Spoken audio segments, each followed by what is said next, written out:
continuamos con la presentación de los resultados de la encuesta de percepción de neurodivergencia en educación superior, a cargo de la doctora Lorena González Otárola, quien es una de las organizadoras de este evento. Lorena es profesora de castellano, magíster en desarrollo curricular y proyecto educativo, doctoranda en educación superior en la línea de gestión de la innovación para la inclusión educativa, encargada de la unidad de mejoramiento docente de la Universidad Tecnológica Metropolitana, miembro del Grupo Latinoamericano de Investigación Educación Inclusiva, docente del diploma en docencia universitaria e investigadora en la línea de neurodiversidad. Dejo con ustedes a Lorena.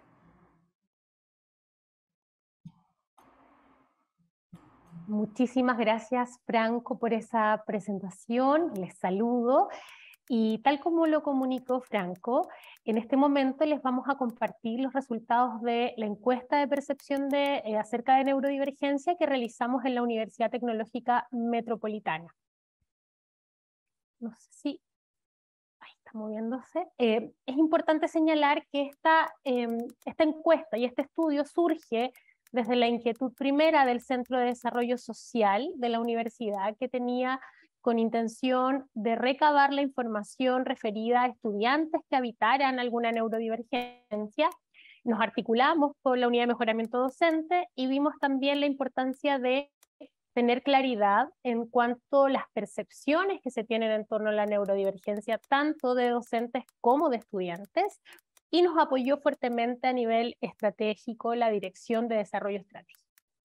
El objetivo del estudio era precisamente generar información que permita construir un diagnóstico sobre las percepciones que existen sobre neurodivergencia, así como conocer las realidades de estudiantes neurodivergentes en el espacio universitario, para finalmente poder aportar a la construcción de una política institucional que permita una adecuada integración y acompañamiento a la estadía de las y los estudiantes neurodivergentes en la universidad. Este estudio fue realizado el año 2021, una encuesta que se aplicó a través de la plataforma Google Forms entre mayo y julio del año anterior. Está compuesta por 13 preguntas, dividida en 4 secciones: caracterización, percepción general sobre neurodivergencia, relación con neurodivergencia e interés por capacitarse, y fue respondida por 843 personas, de las cuales 281 fueron docentes, quienes representan el 34% del total de docentes y académicos de nuestra institución, y 562 estudiantes, que representa el 11% total de la matrícula. Un pequeño contexto de la institución donde se aplicó este estudio: la Universidad Tecnológica Metropolitana fue fundada en 1993, es una universidad relativamente joven, miembro del Consejo de Rectores de las Universidades Chilenas y del Consorcio de Universidades del Estado de Chile. Ofrece un total de 28 carreras de pregrado en áreas de conocimiento como humanidades, administración y economía, diseño y arquitectura, construcción, ciencia e ingeniería, y dentro de su modelo educativo tiene como sellos fundamentales sustentabilidad, tecnología y la responsabilidad social. Dicho esto, vamos directamente a los resultados que nos convocan. La primera pregunta que abordamos fue el conocimiento respecto del término de neurodivergencia, que también lo poníamos en la encuesta. Del total de docentes participantes, 165, es decir, el 59%, dijo conocer el término, y el 53% de los estudiantes también señaló conocerlo, que representaba el 299 en total. Si vemos el detalle agrupado por facultad, podemos darnos cuenta que la Facultad de Humanidades es la que presenta el mayor porcentaje de conocimiento respecto del término, tanto en docentes como en estudiantes. Posteriormente avanzamos a que pudieran ir profundizando en qué neurodivergencias conocen mayormente. Del total de respuestas, las 3 que más se repitieron fueron autismo con un 26%, déficit atencional con un 25% y trastorno de ansiedad generalizada con un 19%, respectivamente. Posteriormente avanzamos ya a preguntar si habitaba alguna neurodivergencia. En el caso de las y los docentes, encontramos que un 11%, es decir, 31 docentes y académicos, señalaron habitar alguna neurodivergencia. De esos 31, el 36% señala que habita la ansiedad generalizada, el 21% el déficit atencional, o también le podríamos llamar, ¿cierto?, la divergencia atencional, y el autismo un 19%. En el caso de estudiantes, el número fue bastante revelador, ya que 211 estudiantes del total señalaron habitar alguna neurodivergencia, representando al 38% del universo de la muestra. El que mayormente se presentó coincide directamente con lo señalado por las y los docentes en el mismo porcentaje, que tiene que ver con la ansiedad generalizada. Ahora, cabe destacar que esta encuesta fue realizada en periodo pandémico, donde evidentemente los rasgos de ansiedad y de angustia estaban mayormente destacados por la población. El trastorno de déficit atencional o la divergencia atencional tiene un 27%, y finalmente el trastorno de la conducta alimentaria, los TCA, aparecieron fuertemente en la encuesta de estudiantes, al igual que el autismo, cada uno representando un 11% de las prevalencias. Si continuamos en la exploración que hemos establecido, podemos darnos cuenta, ¿cierto?, que cuando les preguntamos si han enfrentado situaciones con personas neurodivergentes en el contexto académico, del total de docentes un 48% dice haber experimentado ciertas situaciones, y de estudiantes un 32%.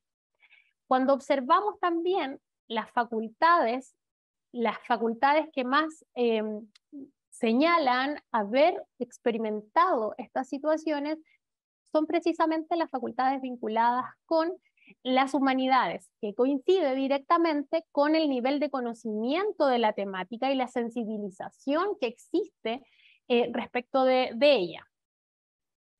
Posteriormente preguntamos en torno a la intención de participar en instancias de conversación y capacitación respecto de neurodivergencia. La respuesta fue altísima en tanto la necesidad de participación. Un 78% del total de docentes que participaron del estudio dice querer participar, tener la intención de participar, y un 68% de estudiantes también lo señala. Luego de esos datos, de ese análisis cuanti que nos da una mirada global de este estudio, pasamos y procedemos a analizar y establecer el análisis cualitativo de esta investigación, que estaba compuesto desde las preguntas abiertas de las 7 a las 10, y en el cual utilizamos específicamente un enfoque de análisis de contenido, ¿ya? De Creswell 2013, donde el primer paso fue la importación y organización en Word, y luego se trabajó con Atlas Key 7.5. Pasamos al proceso de codificación, donde privilegiamos el proceso de codificación abierta y selectiva. Y el paso 3, ¿cierto? En la pregunta 7 identificamos 46 códigos docentes y 89 códigos para estudiantes, que los establecimos y los organizamos en 5 categorías esenciales. Y en la pregunta de la 8 a la 10 encontramos 102 códigos en docentes, 104 códigos en estudiantes, y organizamos esta información en 6 categorías esenciales. Y ahora vamos a ir viendo cómo se fue disgregando esta información y cuál fue la riqueza de este estudio exploratorio, empezar a indagar en aquellas teorías implícitas, en lo que está detrás de los discursos existentes y cuáles son las preconcepciones que se tienen cuando nos vinculamos con un otro, ¿cierto? Y desde ahí comenzar a construir. Por eso era tan importante recoger lo que existe en estos discursos. Lo primero que podemos establecer es la perspectiva general sobre neurodivergencia, y lo que más prevalece es una idea de la diversidad como condición natural de las personas, del ser humano, ¿cierto? Y establecidas dentro de las categorías sociales de normalidad. Acá tenemos una cita representativa de la visión de estudiantes, donde dice: es algo normal, ya que todas las personas somos diferentes y han querido educarnos a todos como iguales. Por eso algunos estudiantes se frustran al no tener las mismas capacidades que el otro y les va mal. En el caso de docentes, por ejemplo, dicen: plantea el desafío de abolir la idea de normalidad como canon y desarrollar formas de comunicación con un interlocutor a develar. Cuando se valora, permite aportar perspectivas nuevas.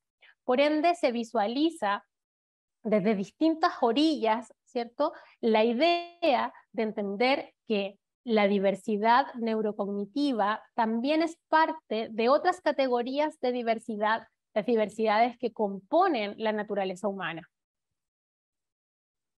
Posteriormente encontramos fuertemente también, cuando hablamos de perspectiva general sobre neurodivergencia, señalar que es un concepto desconocido y que falta mucha información. En el caso de los académicos tenemos acá a un docente de ingeniería que señalaba que es un tema poco conocido, ya que la mayoría de las personas no saben cómo lidiar con personas que tienen alguna neurodivergencia y los tratan como retrasados o no como personas con habilidades distintas. Es decir, implica ahí, y nosotros rescatamos directamente el discurso, una denuncia también en torno a cómo ese desconocimiento mella y afecta en el trato que se tiene. Estudiantes, ¿cierto? Falta información para poder comprender y abordar desde el propio sujeto neurodivergente y desde los otros. Esto también aportaría a dejar de estigmatizar y prejuiciar por no conocer, y bajaría el nivel de incapacitación que genera en periodos de crisis esta condición por no tener conocimiento frente a ella, y se consideraría que son sujetos que también tenemos tiempos distintos al cotidiano, y que eso no quiere decir que sea mejor o peor, sino que distintos, ¿cierto? Desde el propio sujeto neurodivergente, haciendo ver de qué manera este desconocimiento y esta falta de información existente en torno a la temática, invisibilizada muchas veces por los discursos hegemónicos, muchas veces hace mucho daño. Y esa es la siguiente categoría, ¿cierto? Este desconocimiento ya se observa como que acrecenta de alguna manera la dificultad para quienes la habitan. Y acá se daba muchísimo la mirada de estudiantes neurodivergentes que visibilizaban esta falta de conocimiento como un factor que agrede muchas veces y que dificulta su aprendizaje. Un ejemplo de esto es la siguiente cita. Es bastante difícil evitarla, en gran parte por la falta de información y empatía con respecto a ella. Esto hace que los espacios se vuelvan poco amistosos para desenvolverse, lo que afecta a la autopercepción y complejiza aún más las posibles problemáticas que podemos tener con respecto a nuestra neurodivergencia.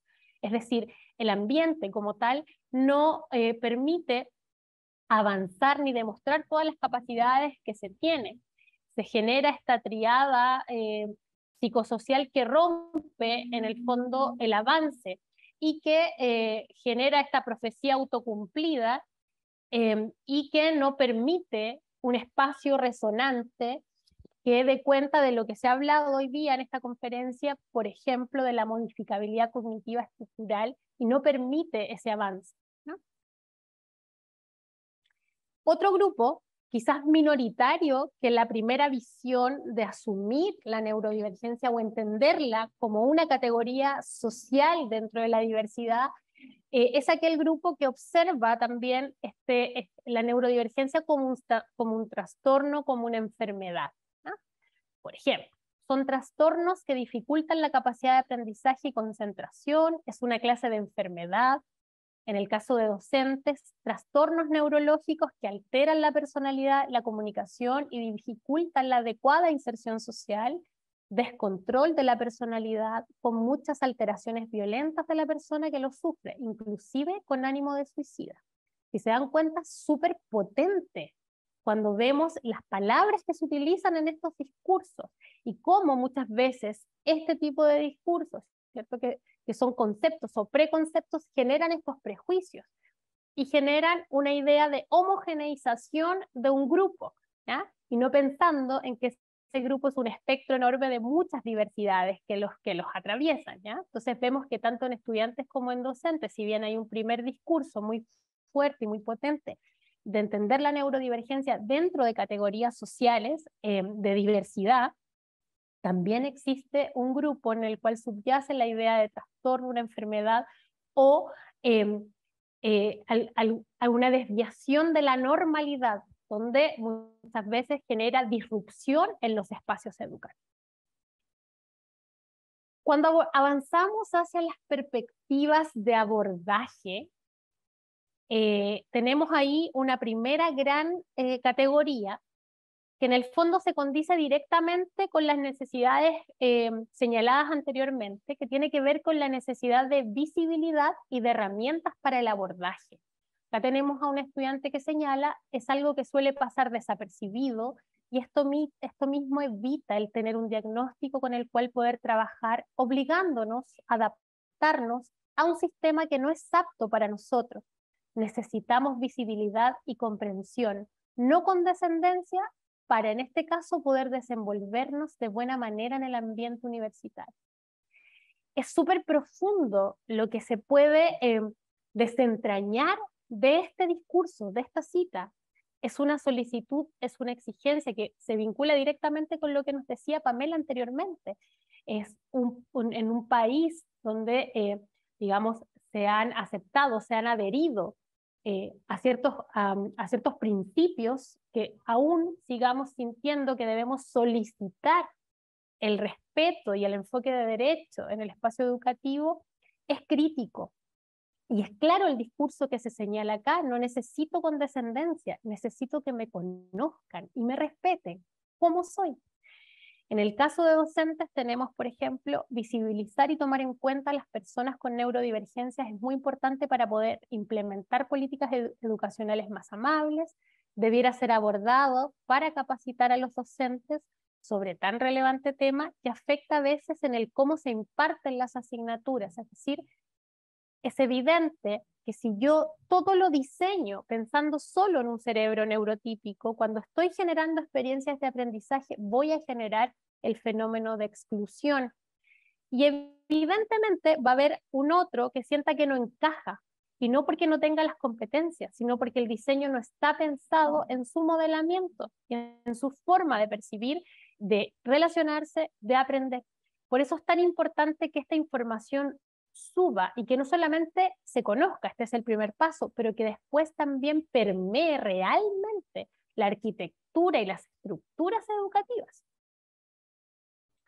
Dificultades asociadas a la neurodivergencia. Primero, ambos grupos, docentes y estudiantes, reconocen que hay una dificultad asociada a la socialización. En el caso de docentes tenemos acá una cita donde se señala: he tenido estudiantes con síndrome de Asperger leve. Vamos a decir que evidentemente la terminología correcta es autismo, pero rescatamos la cita textual, y lo puede detectar por su dificultad en relacionarse con el resto de sus compañeros y que eran tratados como raros. Esto, pues, evitaban el contacto visual, se aislaban en la sala de clases, no querían trabajar en grupos, su lenguaje corporal era diferente al de su compañero, también alteraciones en sus estados de ánimo. Entonces se visualiza cómo este estudiante que queda aislado del grupo por no formar parte de convenciones sociales compartidas por el resto de compañeros y compañeras.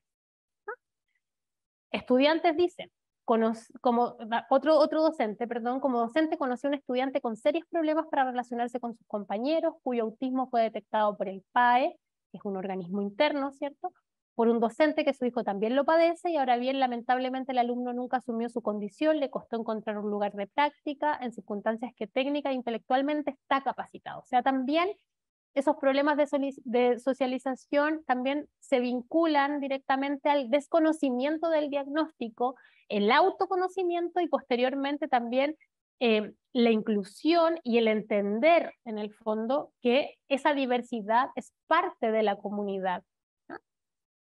Y no patologizarlo. Otras dificultades asociadas que se asumen son los problemas de tolerancia a la frustración. Por ejemplo, la frustración y ansiedad por no lograr comprender un tipo de materia, o la frustración de fallar constantemente en un sistema de aprendizaje que no es efectivo, ¿no? Y esto es en la voz de un estudiante que siente efectivamente que está en este sistema, que es parte de este sistema, que fue invitado a formar parte de este sistema, pero que el sistema le está fallando, evidentemente, porque no es efectivo. ¿Y qué es lo que hace? Generar un miedo, una angustia, una ansiedad. ¿Por qué? Porque nunca siente que encaja con esas maneras de enseñar, ¿ya?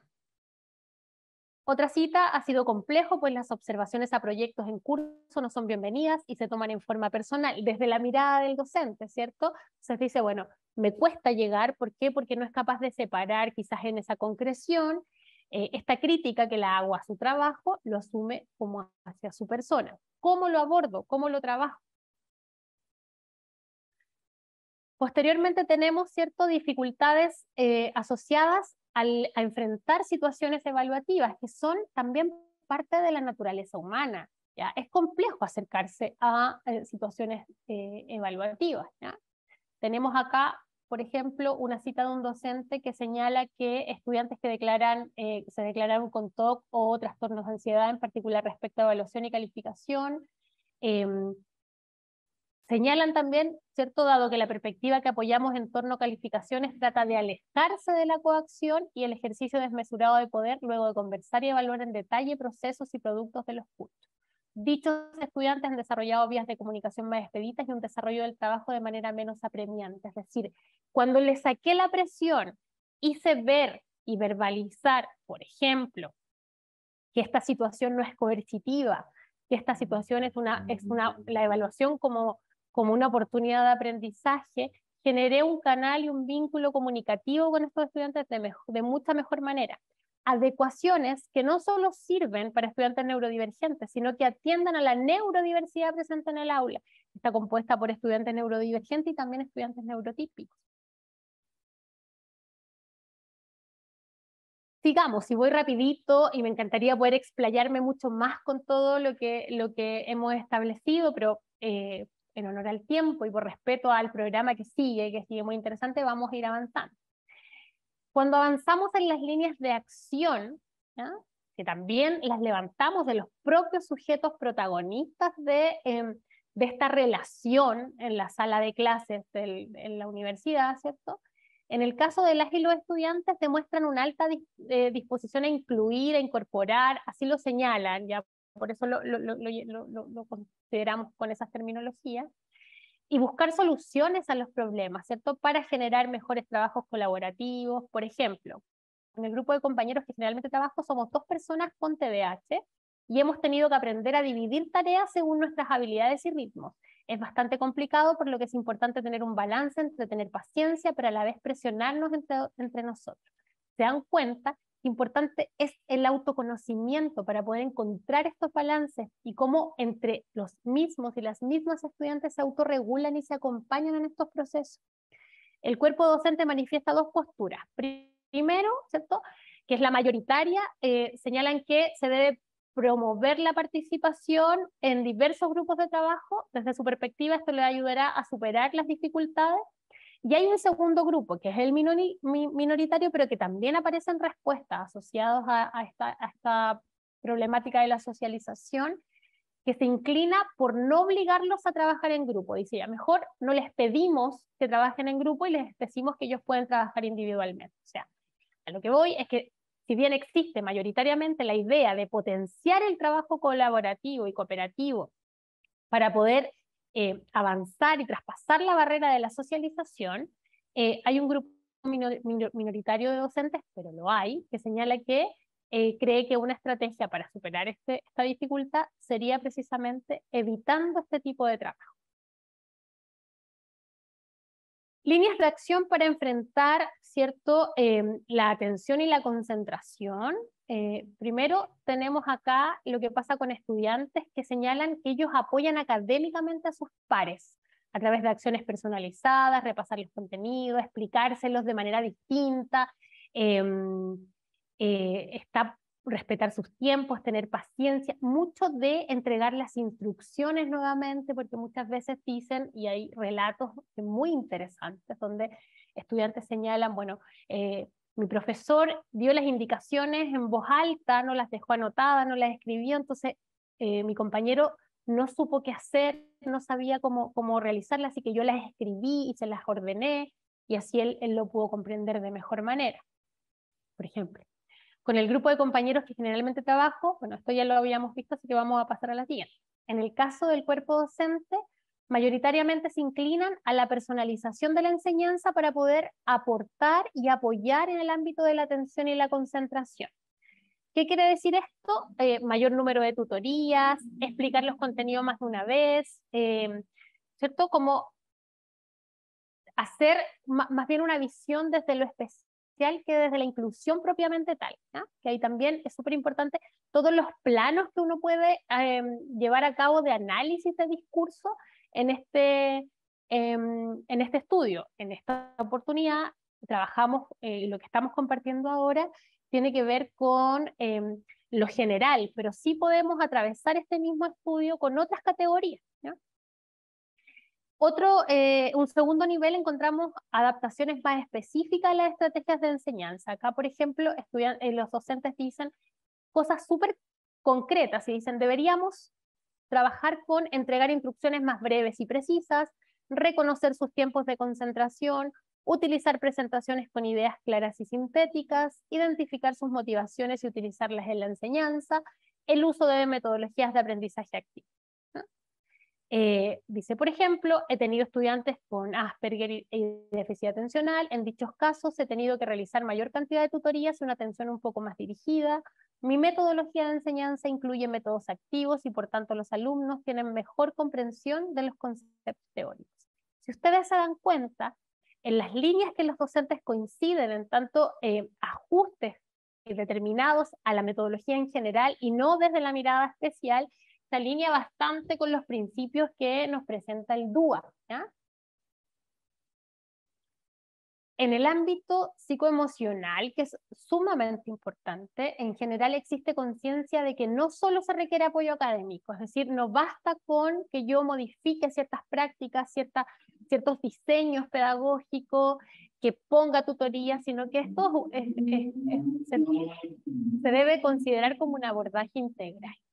Entonces encontramos que la construcción de confianza y empatía con el estudiantado es una acción recurrente. Esto es independiente del tipo de neurodivergencias, nos señalan diferencias en los tipos de neurodivergencia. Reconocen que es importante saber escuchar, además de ser tolerantes y pacientes con su ritmo de aprendizaje, lo cual siempre supone tiempo. Y es lo que más también docentes señalan. O sea, me encantaría poder hacer todo esto, pero me falta tiempo. Me ha tocado trabajar con estudiantes con déficit atencional, de personalidad y de ansiedad, y en mi experiencia lo que más requiere es tiempo, dedicación y apoyo. Por otro lado, también existe un grupo que señala que se debe sugerir siempre la búsqueda de apoyo profesional. Si bien reconocen que no siempre son escuchados, es una recomendación que consideran fundamental para sus estudiantes desde la responsabilidad, es decir, independiente de que no me escuche o que no atienda lo que yo le estoy diciendo, yo me acerco y le señalo que sería bueno poder, digamos, acercarse a un profesional. Y en el caso del estudiantado, son múltiples los ejemplos en donde dan cuenta que han reaccionado proactivamente ante situaciones cotidianas con compañeros y compañeras neurodivergentes. En dichos casos, los relatos coinciden en que la clave está nuevamente en escuchar, contener y apoyar más allá de la crisis puntual. Es decir, no solamente atender la crisis, sino que constantemente generar climas de respeto, de escucha activa, ¿ya? Entendiendo esa diversidad que está muy, muy marcada y que es muy emocionante leer los discursos de las y los estudiantes y su apertura a entender esto, ya no desde una idea de que debemos ser, debo aceptar al otro, sino que es algo natural, no es algo que yo debo porque yo me voy a parar en una posición de que soy yo quien tiene el derecho de incluir o excluir a alguien, sino que entender que en el espacio donde convivimos, donde todos habitamos, donde todas habitamos, hay también una diversidad neurológica, ¿no? Una compañera con una crisis de pánico en plena disertación junto con problemas asmáticos, la acompañamos al baño para tratar de que se tranquilizara, la apoyamos dándole mensajes positivos, intentando de que no huyera porque le podía pasar algo peor. Y lo que también da cuenta de que tenemos mucho por avanzar, porque son los mismos y las mismas estudiantes que están haciendo un proceso de contención que es muy complejo, ya que estamos en una situación de crisis. Cuando les preguntamos a quiénes recurren, ¿cierto? ¿A qué unidades recurren para buscar apoyo cuando se encuentran con situaciones críticas? Los resultados nos muestran que las unidades más mencionadas fueron el programa de acompañamiento estudiantil, PAE, por parte de los docentes, y el Servicio de Salud Estudiantil, CESAE, en el caso de estudiantes y también de docentes. Lo que sí es algo que, un antecedente que debemos revisar y analizar, es que solo alrededor de un 10% de quienes participaron del estudio acudieron a alguna unidad de apoyo interno.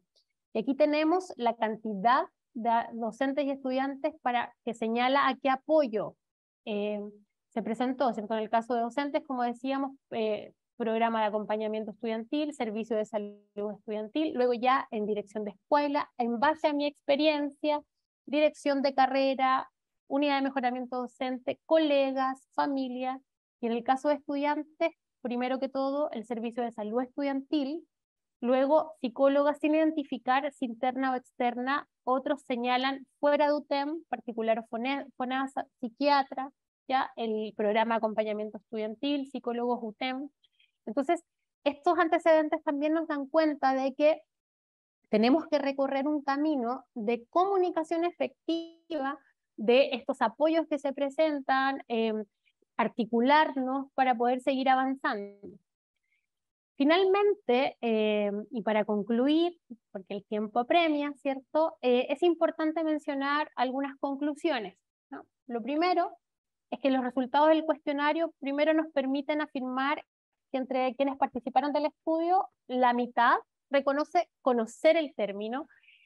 Insisto en que esto fue el año pasado, creo que institucionalmente también hemos hecho un trabajo bastante grande en este periodo y hemos avanzado mucho en este periodo entre la encuesta y el día de hoy.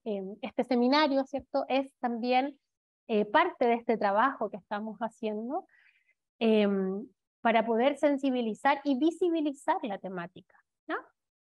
Sin embargo, en este estudio, en esta radiografía, solo la mitad conocía el término, siendo el autismo, el déficit atencional y el trastorno de ansiedad generalizada las neurodivergencias más reconocidas. Docentes y estudiantes perciben la neurodivergencia desde una perspectiva inclusiva, resaltan la necesidad que tenemos como sociedad de informarnos y adaptar nuestras prácticas a formas distintas de percibir, relacionarse y aprender. Gran parte de los prejuicios y las acciones discriminadoras hacia las personas neurodivergentes surgen por la falta de información, ¿ya?, y la tendencia de infantilizarles. Y eso también es un reclamo constante de estudiantes que habitan estos espacios, la idea de la infantilización. En el caso de los estudiantes encontramos dos visiones. Hay un grupo que no la ve como una limitante y señala que se puede llevar una vida normal, pero existe otro grupo que coincide en este punto, sin embargo, recalca que es complejo habitar este espacio, ¿cierto?, en un sistema y en un ambiente que no está pensado desde esas lógicas, ¿no? En cuanto a cómo entienden la neurodivergencia, si bien ambos grupos la definen como algo normal, asociado a la diversidad de las personas, en los estudiantes existe una mayor tendencia a definirla como un trastorno, una condición que se convive. Por tanto, las personas que habitan aprenden a vivir con ella. Las principales dificultades que perciben docentes y estudiantes se refieren a problemas de socialización, baja tolerancia a la frustración, crisis de ansiedad y problemas de concentración. En cuanto a las formas de abordar, encontramos que tanto docentes como estudiantes actúan más bien desde sus experiencias previas, desde la manera que creen más apropiada para abordarla, y ambos grupos reconocen la necesidad imperiosa de capacitarse en la temática, de conocer, de discutir, de conversar respecto de la temática. La necesidad de adaptar la enseñanza, aportar más personalizadamente al aprendizaje, además de escuchar y contener más activamente, son algunos de los mecanismos utilizados para la inclusión. Al mismo tiempo existe una percepción generalizada de que las personas neurodivergentes requieren de apoyo profesional de los pares y de la comunidad educativa en general. En síntesis, se hace necesario tomar un rol activo hacia la neurodiversidad presente en la institución, es decir, cómo convivimos en este espacio que nos pertenece a todas y todos, ¿ya?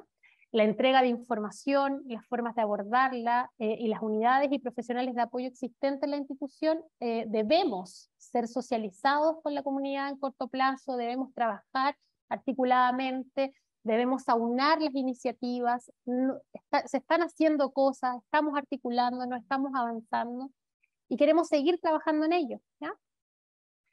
Y por supuesto la encuesta da cuenta de una disposición positiva por parte de estudiantes y docentes a aprender más sobre neurodivergencia, y acá tenemos una tremenda oportunidad, ¿no? Quiero regalarles esta frase, ¿cierto? Cuando dice que es algo que parece muy, muy como simple, pero es muy profundo, ¿cierto? Cuando una flor no florece, arreglas el entorno en el que crece y no la flor. No arranco la flor, no la corto, no la quiero transformar en árbol, no la quiero transformar en otro tipo de flor, sino que genero el entorno para que se haga. Y yo creo que ese compromiso lo tenemos que tomar de manera muy seria para enfrentar nuestras prácticas, para diseñar nuestras políticas, para generar nuestros apoyos, para diseñar nuestras prácticas pedagógicas en el aula de relacionamiento. No como un favor, no desde la tolerancia, sino que desde un deber que surge de un derecho. Esa ha sido mi presentación, así que muchas gracias.